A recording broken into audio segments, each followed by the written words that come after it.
Hey friends, welcome to Storytime. The title of today's book is A Voice for Outer Space. His spaceship was ready to go, and his band was getting ready to play their shiny instruments. They were going to be the best band ever.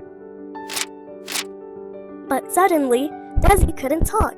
It was like his voice went on a space vacation without him. He felt sad because the Stone Meteors were famous for their cool music, and Dezi's voice was the star of the show. "Don't worry, Dezi," said Luna, the drummer. "We'll figure it out." Cosmo, the guitarist, remembered what Professor Stellar said. Singers need to take good care of themselves, Cosmo said. "Drink lots of water, get lots of sleep, and don't shout too loud." Dezi realized he made a mistake. He practiced singing really loud, even at night. He didn't drink enough water, and he didn't get enough sleep. Luna brought him some water, and Cosmo gave him a special honey candy. Ben, the keyboardist, helped him hum softly.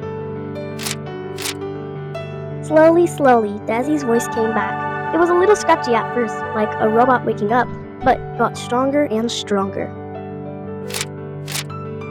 Finally, the spaceship landed on the moon, and the show began.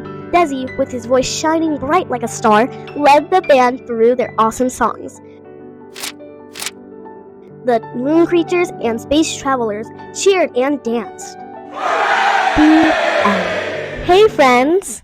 We hope you enjoyed Storytime today. We want to celebrate you for staying until the end. Simply click the link below and enter to win our coloring and activity book. Thanks again! Winners are announced every Friday.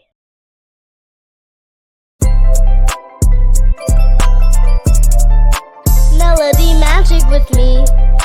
Learning is fun, yeah, you'll see. Melody magic with me.